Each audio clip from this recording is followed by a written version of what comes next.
Vamos falar agora da mistura de egrégoras e um pouco mais do que você atrai com algumas egrégoras. É, existe um caminho quando nós falamos de egrégora que é muito triste, muito triste. Então, por exemplo, vamos falar da egrégora ou das egrégoras que envolve os ciganos no passado e ainda hoje, talvez em alguns países. Essa egrégora, ela é muito perseguida, muito perseguida. A egrégora dos judeus, os judeus foram... O que nós encontramos de judeus durante a história da humanidade, desde lá da época do Egito, eles sendo perseguidos, maltratados, feridos, por isso até que se fala erroneamente, não é bom falar essa palavra, é que aquela pessoa foi judiada, houve uma judiação que tem relação com tudo isso que foi feito com esse povo, desde os princípios lá da civilização. Existem egrégoras que foram tão perseguidas que foram destruídas. Por exemplo, a egrégora egípcia. Hoje, quando você vai para o Egito, você já não encontra mais, infelizmente, uma espiritualidade viva no Egito. De Akhenaton e Nefertiti, o casal solar. Você encontra isso na Rosa Cruz, na Morque. Essa espiritualidade, essa magia egípcia. Ao contrário da Índia, que a Índia existe ainda uma espiritualidade viva. Você vai lá, você tem os gurus, você tem os mestres, você tem uma tradição. Então tem egrégoras que quando você entra, você tem que ser forte. Porque existe muita condenação, muita perseguição. Então a gente vê alguns monstros, perseguindo alguns cultos religiosos, destruindo alguns cultos religiosos. Por quê? Porque existe, infelizmente, em algumas religiões, egrégoros de destruição. De destruição. Tem uma religião específica, um caminho espiritual específico, que ele é altamente destrutivo. Ele vai contra tudo o tempo todo. E tem egrégoras que são extremamente amorosas. Os primeiros cristãos eram extremamente amorosos. Eles traziam essa energia. Então existem essas duas egrégoras. Existe uma que vai corromper, inclusive, o mundo animal, a ecologia, a natureza, que vai destruir tudo. Existe uma outra que vai preservar tudo isso, como, por exemplo, a egrégora xamânica. Normalmente, se você vai para o xamanismo, você vai estar ligado à medicina da floresta, você vai se ligar aos animais de poder, vai ser que nem meu irmão Léo Artesi, que é um ultra ativista do vegetarianismo, do vegano, porque o xamanismo traz essa pegada, a ayahuasca traz essa pegada. Então, a gente tem que perceber muito isso, que algumas tradições são muito combatidas. É que como nós estamos aqui no Brasil, a gente nem vê tanto isso. Tá? Mas, por exemplo, a egrégora indígena. Quando Portugal invadiu o Brasil, eu sou Otávio Leal, português, muito português. O português ele não tem uma tradição bélica. E normalmente o português não faz as coisas tão bem feitas como os ingleses. Os ingleses têm uma tradição bélica fortíssima. E o inglês faz as coisas muito bem feitas. Muito bem feitas. O bom e o ruim. Quando a Inglaterra invade, quando os ingleses invadem a América do Norte, eles matam todos os índios. Porque eram egrégoras diferentes, não sobrou um para contar a história. Modo de dizer. Quando os portugueses vêm para cá, muitas tradições indígenas ainda existem, ainda são perseguidas, humilhadas, diminuídas. Vem aqueles cafajestes, como diz lá o Eduardo Bueno, aqueles monstros, que ele fala com a mão assim, aqueles monstros mesmo, que tenta mudar a espiritualidade do índio, tentar mudar aquela egrégora. Então existem egrégoras que vão destruir e egrégoras que vão construir. E pessoal, eu estou vendo isso muito na magia agora. Eu estou apavorado, apavorado. Porque eu sou um ocultista das antigas, Demar Ramos, Newton Schultz, professor Dr. Nogueira, ciclo da comunhão do pensamento, e nós ocultistas mais ou menos se davam bem. Não estou pondo culpa em ninguém, mas eu acho que as mesmas egrégoras têm que se perdoar, têm que tentar fazer as pazes. Eu sou o cara que quero fazer as pazes. Eu acredito no perdão. Eu acredito em fazer as pazes. Eu não acredito em vingança, em punição, em castigo. Não acredito em nada disso. Mas existem egrégoras espirituais que você vai fazer o mal para o outro. E vou falar para você sair dessa egrégora, nossa, é muito difícil. Muito difícil. Se você faz qualquer coisa de ruim para alguém, essa egrégora vai te dilacerar. Dilacerar mesmo. As suas energias vão ficar todas divididas.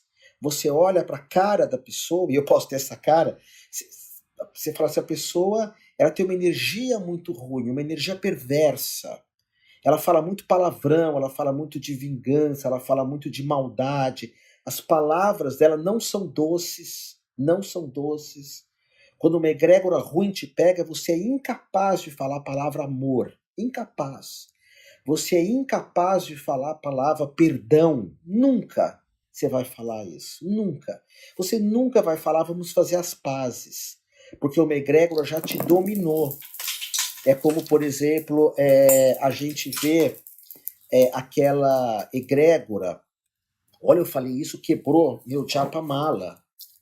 Comecei a falar dessas egrégoras ruins, olha, estourou meu Japamala, arrebentou.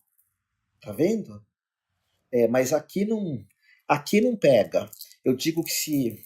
Eu sempre falo para a Nanda que está aqui comigo, eu destruo minha vida sozinho. Ninguém consegue fazer nada de ruim para mim, porque eu já fiz o suficiente na minha infância, ou quando eu fico sofrendo pelo mundo, enfim, ou quando eu me magoo ou me fere, apesar que eu já feri, foi magoado.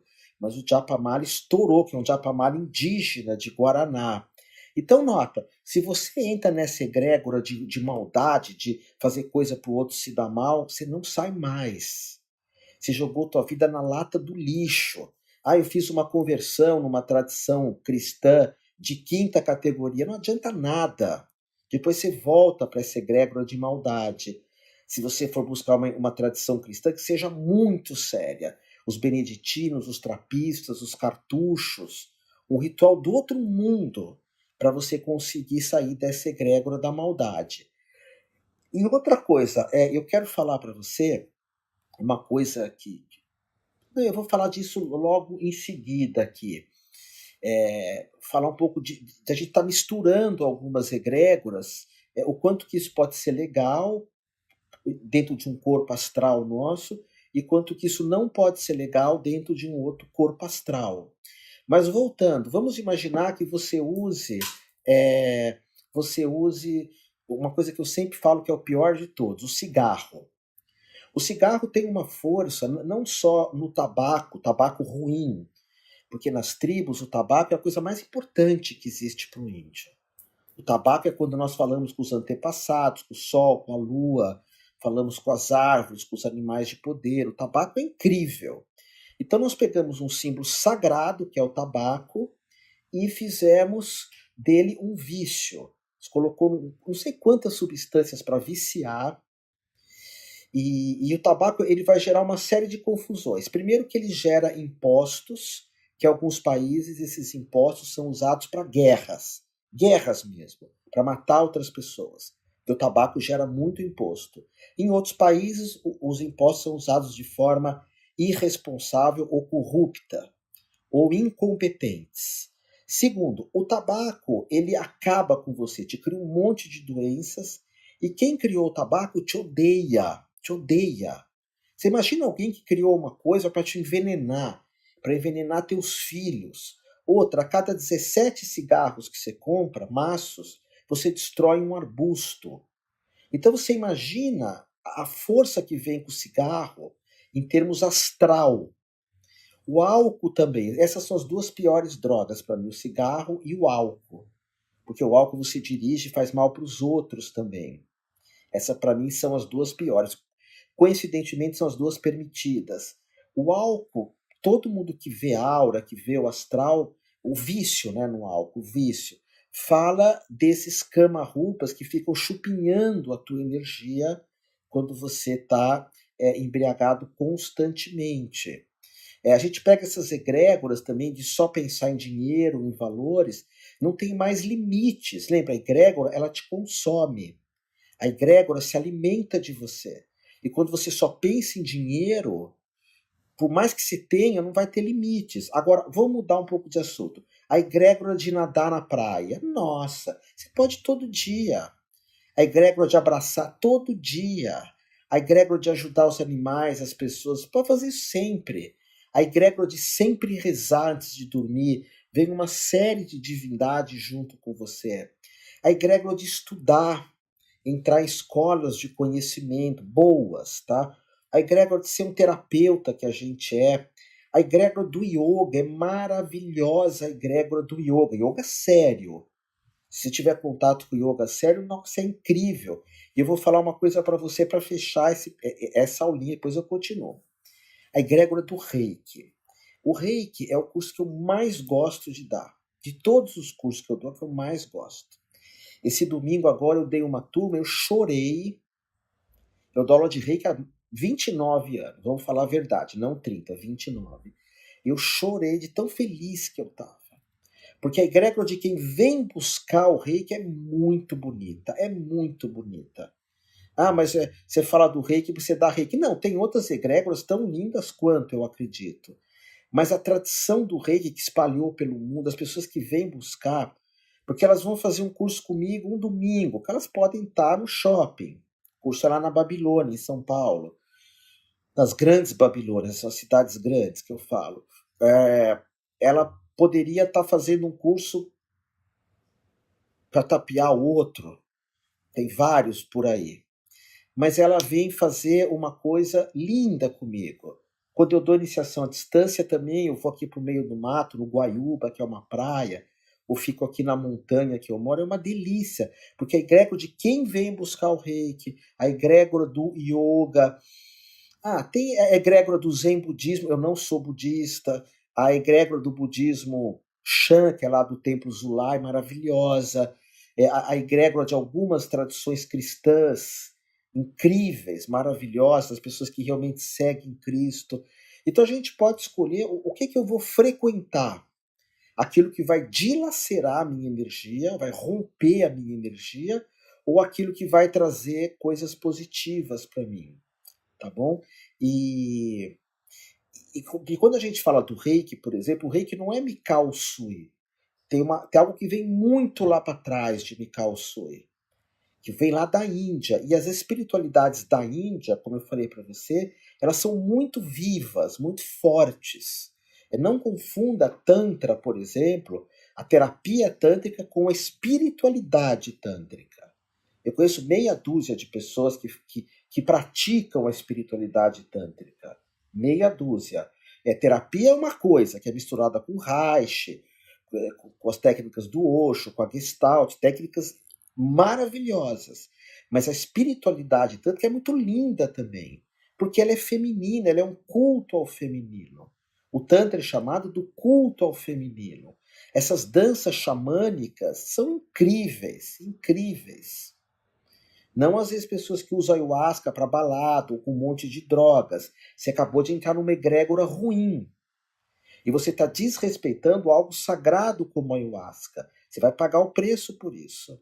Assim como muita gente que desrespeita escolas de magias e vai para a magia do mal, elas pagam um preço muito alto por isso. É só se olhar para o rosto da pessoa, olhar para a energia da pessoa. A gente fala, Otávio, quem vê cara não vê coração. Mentira, mentira. Olha teus líderes políticos, não todos. Olha a cara de alguns deles. Será que a gente não consegue ver a cara de alguns líderes políticos? Será que as pessoas não viam a cara do Hitler, esse monstro? Então, se você chega perto dessas pessoas, você joga a tua vida na lata do lixo, ok? Deixo perguntas aqui, em seguida eu vou falar de egrégoras incompatíveis. Vamos ver se faz sentido isso para você.